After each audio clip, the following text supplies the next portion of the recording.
नमस्कार, खिलाड़ी नंबर 1 में आप सभी का स्वागत है। मैं हूं सुमित और वीकली एक्सपायरी का दिन भारतीय बाजारों में वैसे तो आज रफ्तार ही दिखाई पड़ रही है, लेकिन रफ्तार की इंटेंसिटी थोड़ी सी हल्की है। यहाँ पर करीब 55-54 अंकों के आसपास की बढ़त निफ्टी में देखने को मिल रही है।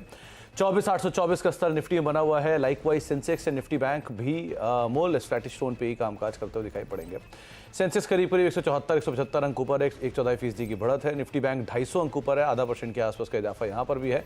आज कमाल आपको small cap and mid cap में दिखाई पड़ेगा। मिड कैप इंडेक्स भी करीब 1% ऊपर है, रफली 59,000 की दहलीज पर, और स्मॉल कैप इंडेक्स अपने ऑल टाइम हाई से करीब आधा % ऊपर ये भी कामकाज करते हुए 19,187। तो एडवांस डिक्लाइन आपको एडवांसेस के फेवर में लगातार चौथे दिन दिखाई पड़ेगा। 1710 शेयर तेजी में और 656 शेयर बिकवाली में। तो पिछले पूरे हफ्ते में, इस हफ्ते में अब तक एडवांसेस आपके फेवर में रहे हैं डिक्लाइन से कंपैरिजन में। भारतीय एयरटेल आज की कंट्रीब्यूटर है, 14.5 अंकों कंट्रीब्यूशन यहाँ से है। ICICI bank, HDFC bank, Infosys यहाँ से कंट्रीब्यूशन आ रहा है। रिलायंस नेगेटिवली कंट्रीब्यूट कर रहा है। NTPC, Tata Motors, doctor Reddy's, ये कुछ और ऐसे नाम है जो कि 3 से लेकर 6% के आसपास के डिक्लाइन के साथ सो फार कंट्रीब्यूट करते हुए दिखाई पड़ रहा है। लेकिन की कंट्रीब्यूटर में प्राइवेट बैंक्स की तरफ से एक अच्छा कंट्रीब्यूशन आता हुआ दिखाई पड़ रहा है। इस पूरे हफ्ते हमारे साथ जो बातचीत कर रहे हैं उसमें ब्रजेश आयल हैं, अरुण मंत्री हैं, सोनी हैं जो कि हमारे साथ मौजूद भी हैं, जिनसे हम बातचीत भी करेंगे और उनकी कॉल्स भी जानेंगे। लेकिन पहले उनकी स्क्रीन पर रिटर्न्स आप देख रहे हैं, जिसमें ब्रजेश लीड कर रहे हैं 17.25% के पॉजिटिव रिटर्न के साथ। अरुण का रिटर्न भी करीब 4% के आसपास है और सोनी पटनायक का रिटर्न रफली 5% के आसपास देखने को मिल रहा है पॉजिटिव साइड पर। तीनों की टॉप कॉल्स भी देख लीजिए, कौन कौन सी कॉल्स है जहां से अच्छा रिटर्न आता हुआ दिखाई पड़ा। सोनी ने दिया था अदानी विल्मर का स्टॉक, जहां पर बढ़िया रिटर्न आते हुए दिखाई पड़े, 4% के पॉजिटिव रिटर्न यहां देखने को मिले।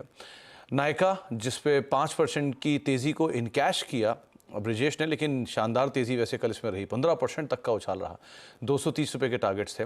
और आइनॉक्स विंड एक स्ट्रॉन्ग आउट परफॉर्मेंस पे स्टॉक ऑलरेडी कामकाज कर रहा है, 245 के टारगेट से 208 का एक स्टॉप लॉस यहाँ पर आपको अरुण की तरफ से आता हुआ दिखाई पड़ा। आप तीनों को नमस्कार और आप तीनों का स्वागत है कार्यक्रम में। सबसे पहले तो मार्केट्स को लेकर एक व्यू ब्रिजेश आपकी तरफ से, जहाँ पर बाजार वैसे तो आज लगातार कंसिस्टेंटली बाइंग साइड पे ही है, मिड कैप स्मॉल कैप लेकिन सरप्राइज कर रहा है, अभी भी अच्छी तेजी कंटिन्यू है।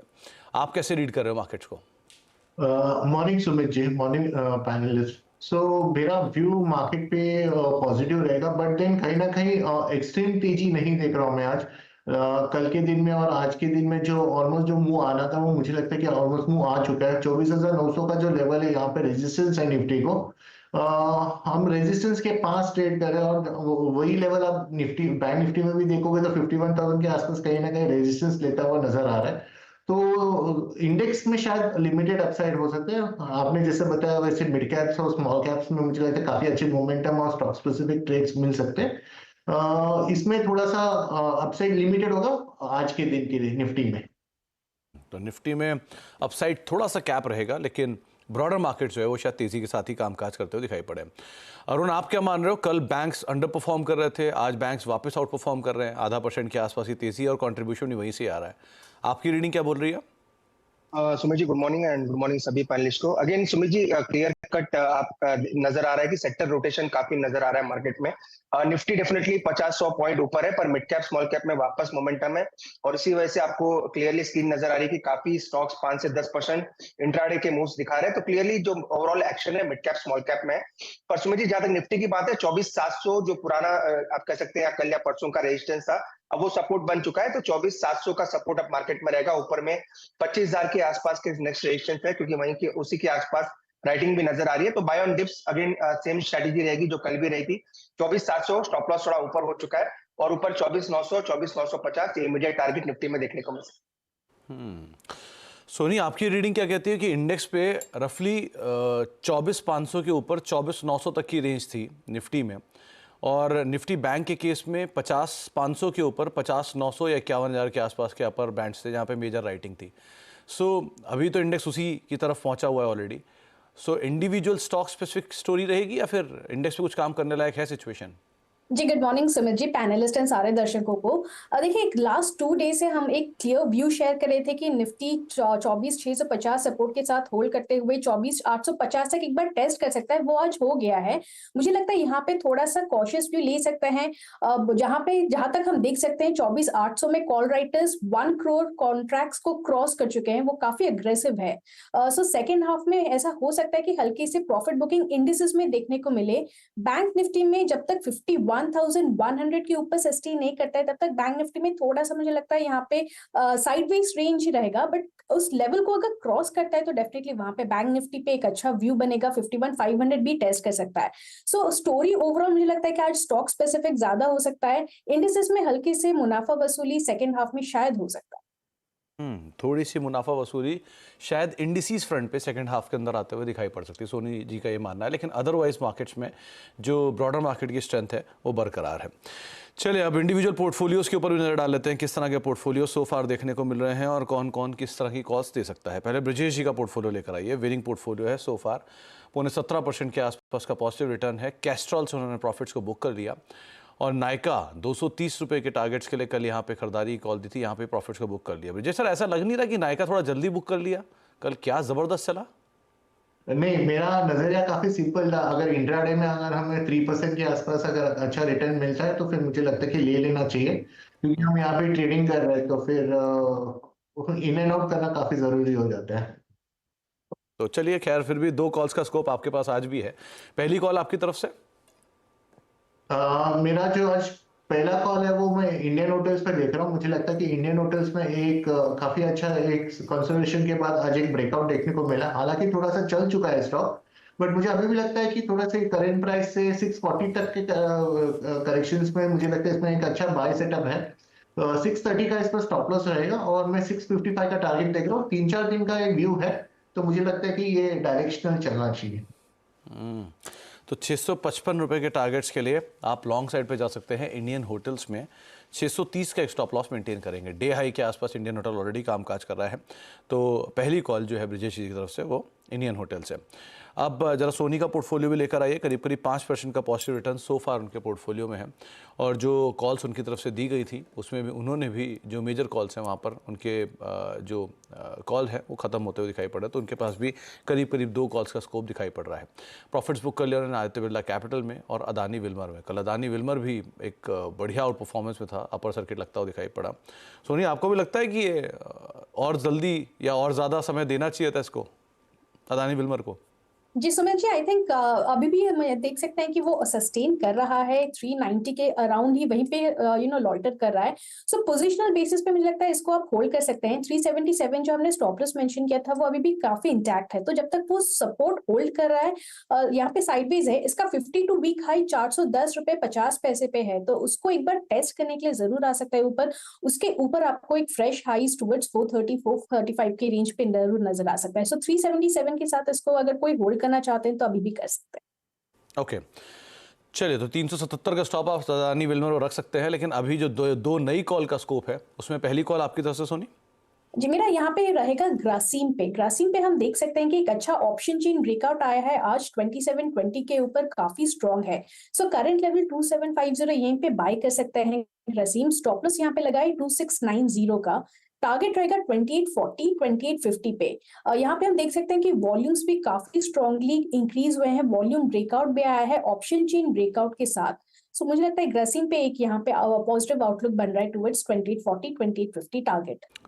तो 2840 के टारगेट्स के लिए या 2850 के टारगेट्स के लिए आप लॉन्ग साइड पे जा सकते हैं। 2690 का एक स्टॉप लॉस मेंटेन करेंगे। ग्रासिम आपके लिए पहली कॉल सोनी की तरफ से आते हुए दिखाई पड़ी है। अरुण जी का पोर्टफोलियो भी लेकर आइए। करीब करीब 4% के आसपास का रिटर्न उनके पोर्टफोलियोज में सो फार देखने को मिल रहा है। जो उन्होंने एग्जिट किया है वो है CG पावर से, जो वो एग्जिट कर गए हैं वो है GIC से, CESC को वो होल्ड कर रहे हैं और आयनॉक्स विंड को फिलहाल होल्ड कर रहे हैं। अरुण जी, 3 पावर कंपनियां, ऐसी पावरफुल परफॉर्मेंस क्यों? सुमित जी, पावर कंपनियां तो जरूर दी थी पर वैसा पावरफुल उनमें मोमेंटम देखने को नहीं मिला है। पर आज जरूर उनमें मोमेंटम है और एक मैंने कल एग्जिट कर दिया था, पर बाकी के 2 में मोमेंटम अच्छा नजर आ रहा है। मेजरली मिड कैप से मोमेंटम है सुमित जी, और उसी हिसाब से स्टॉक सेलेक्ट किए थे। अब कोइंसिडेंटली 2 से 3 पावर कंपनीज उसमें निकल के आई। चलिए, तो खैर आज आपकी तरफ से पहली कॉल। तो मुझे अगेन मेरा आज का कॉल भी मिड कैप स्पेस से रहेगा। सेंचुरी प्लाई में खरीदारी की सलाह है। 751 के आसपास चल रहा है ये स्टॉक। मुझे लग रहा है सुमित जी ऑल टाइम हाई के ट्रेंड लाइन ब्रेकआउट के आसपास है, तो यहाँ से अगर चलेगा तो मुझे लग रहा है बड़ा मोमेंटम देखने को मिल सकता है। तो 729 के स्टॉप लॉस के साथ बाय करें और 825 तक का ऊपर में टारगेट है। 825 के टारगेट से लिए खरीदारी करेंगे। 729 का एक स्टॉप लॉस यहाँ पर मेंटेन करके चलने की राय आपको सेंचुरी प्लाई में दी जा रही है। ब्रिजेश, आपकी तरफ से दूसरी कॉल। सुमित जी, मेरा जो दूसरा कॉल है वो टाटा कंज्यूमर में है, तो मुझे लगता है कि इसमें भी जैसे इंडियन होटल्स का एक बेस फॉर्मेशन बना है, वैसे ही टाटा कंज्यूमर में भी मुझे लग रहा है एक अच्छा अपॉर्चुनिटी बन सकता है। 1190 का स्टॉप लॉस रहेगा और 1225 एक ट्रेडिंग बेट होगा आज और कल में। मुझे लगता है ये मूव आ जाना चाहिए। दोनों टाटा ग्रुप कुछ खास सुन रहे हो क्या आप यहाँ पे? ब्रिजेश जी, दोनों की दोनों टाटा ग्रुप की कंपनियां, इंडियन होटल्स भी और टाटा कंज्यूमर भी, कुछ खास है क्या? मैं टेक्निकली कन्विंस हूँ, तो टेक्निकली इसमें फॉर्मेशन हुआ है। ओके, रिवर्सल है। इंडियन होटल पे तो हमारा फंडामेंटल व्यू है, काफी लंबा बेट है। कंज्यूमर पे मैं ट्रेडिंग अपॉर्चुनिटी देख रहा हूँ। इनफैक्ट दोनों ही कंपनियां वैसे अच्छी हैं, फंडामेंटल वाइज भी दोनों कंपनियां शानदार हैं, तो आप उस लिहाज से भी थोड़े एश्योर्ड रहिए। सोनी मैम, आपकी तरफ से दूसरा नाम? सुमित जी, यहाँ पे थोड़ा सा वेट करना चाहूंगी। अगर मार्केट सस्टेन करते हैं तो सेकंड हाफ को बाद में, सेकंड हाफ में सेकंड कॉल जोड़ सकते हैं। लॉन्ग साइड पे, शॉर्ट साइड पे?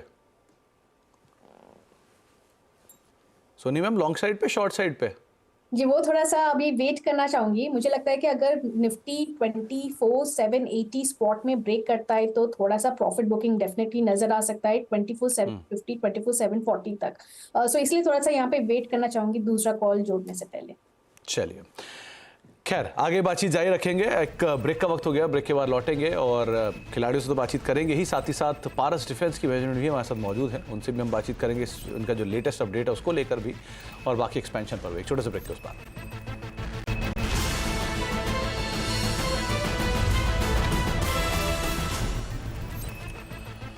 अब देख रहे खिलाड़ी नंबर 1 और मार्केट्स एक दायरे के अंदर ही कामकाज कर रहे हैं। बेटर परफॉर्मेंस जो है वो आपको मिड कैप स्मॉल कैप की तरफ से दिखाई पड़ेगी, लेकिन फ्रंट लाइन इंडेक्स एक रेंज के अंदर ही कामकाज कर रहा है।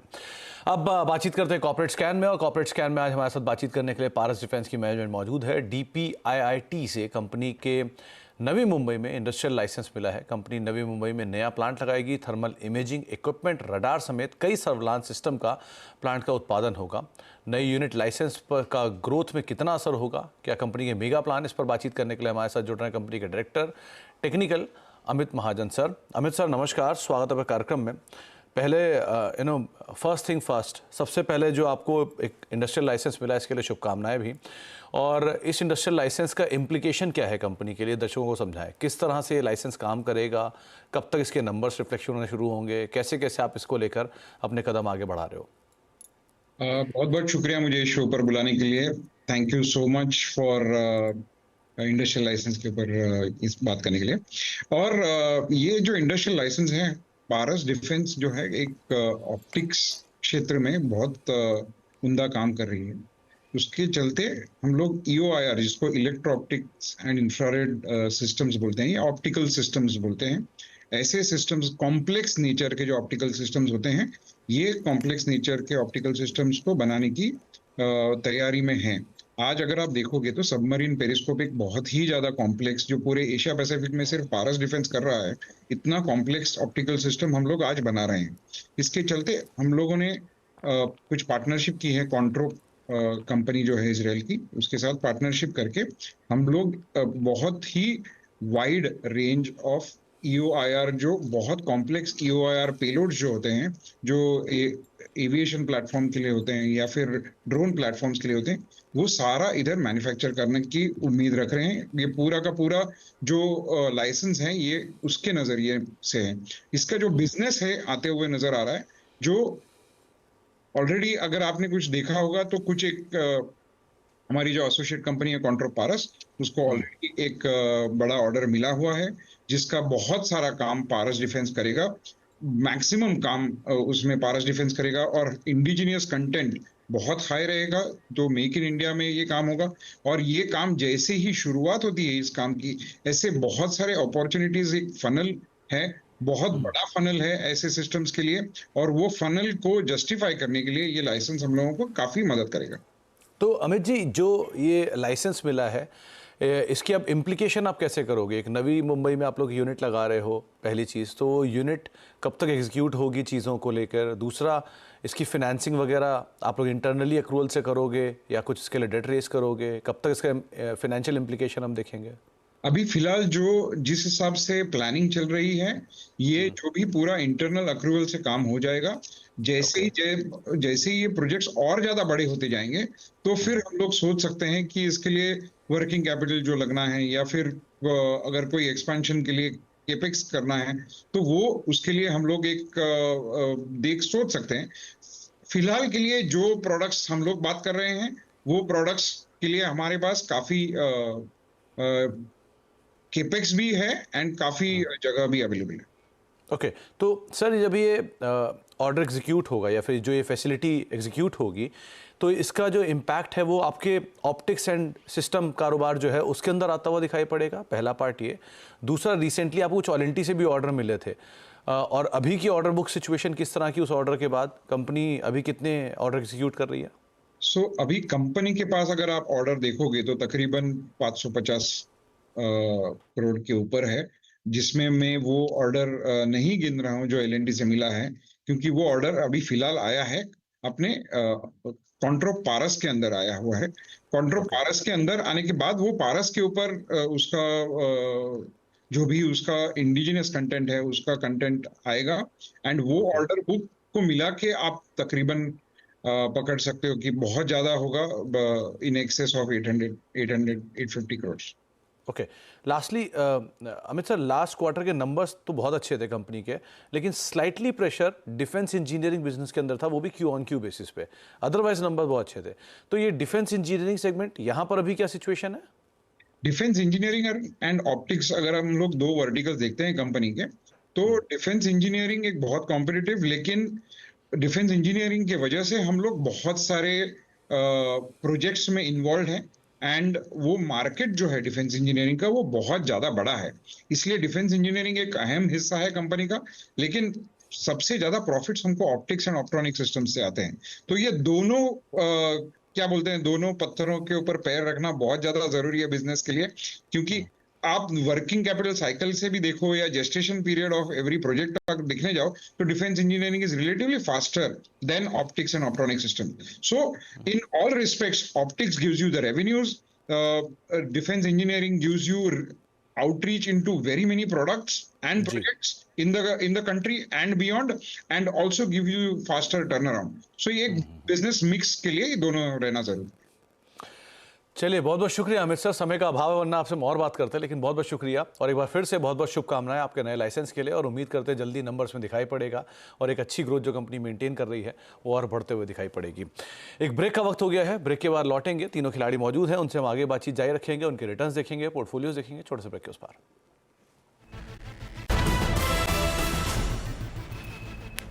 अब देख रहे खिलाड़ी नंबर 1 और 54 अंकों की बढ़त है निफ्टी में। सेंसेक्स 150 अंक ऊपर है, निफ्टी बैंक करीब 215 अंक ऊपर सो फार कामकाज करता हुआ दिखाई पड़ रहा है। तीनों खिलाड़ियों का रिटर्न और पोर्टफोलियो देख लेते हैं। शुरुआत कर लेते हैं सोनी के पोर्टफोलियो के साथ।